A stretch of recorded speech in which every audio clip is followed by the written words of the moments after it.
It's almost as if there's a built-in mechanism for change. These random errors are the building blocks of new species. When the DNA changes, genes change, and animals change too. But research in the last few years has thrown up a mystery. When biologists started decoding the DNA of plants and animals in the 1970s, they assumed that the genes of one animal would be very different from another. They were in for a shock. It turns out that when it comes to genes, we humans aren't that different from other species. Around 96% of our DNA is the same as chimpanzees. Around 75% of our genes are the same as dogs. And we share around a third of our genes with daffodils. So if our DNA is so similar, why do Earth's creatures all look so different? To find the answer, we have to look at one of the most amazing transformations that ever occurred. Whales and dolphins are not fish. They're mammals. About 55 million years ago, their ancestors gave up the land and began to live in the sea. At Stanford University, biologist David Kingsley is investigating the mystery of how the whale lost its legs. If you look at a whale, they're streamlined, they're able to swim at high speeds in the ocean. The streamlining has been achieved by the loss of what would normally be a hind limb structure. The whale's ancestors transformed their front legs into flippers. But how did they lose their hind legs completely? What change in DNA caused this to happen? The answer to this huge problem comes down to one of the smallest animals on the planet. Sticklebacks come in two forms. Some have a hind limb, and for a good reason. In this rare film, a trout attempts to swallow a stickleback, but the hind limb makes the stickleback too wide to swallow, and it escapes. But in ponds without trout, some sticklebacks have lost their hind limbs, and this provides a clue to how the whale lost its legs.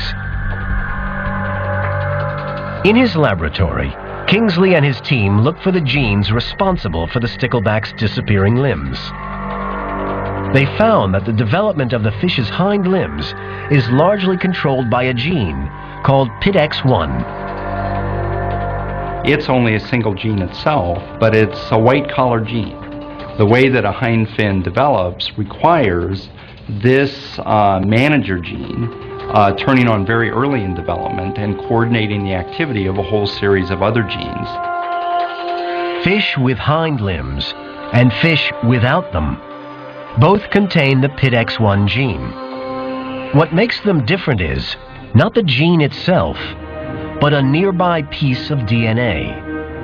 In sticklebacks with hind limbs, a piece of DNA called a regulating switch responds to a chemical stimulus and turns the PITX gene on.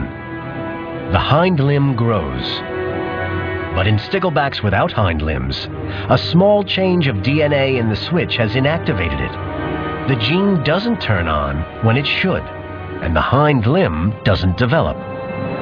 Kingsley and his team now think that what happened in the stickleback also occurred in whales. A small change of DNA in the regulating switch in the ancestors of whales could have turned off the PITX1 gene.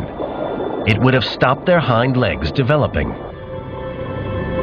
The discovery of switches that turn genes on and off reveals how one species transforms itself into another.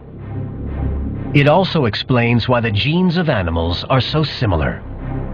One extreme point of view is that basically all the animals, from the simplest worms right up to humans, have more or less the same complement of genes. What has happened that makes all these animal groups so very different from one another is that the genes are deployed in different ways. The new science of genetics shows that evolution can occur faster and more easily than scientists thought.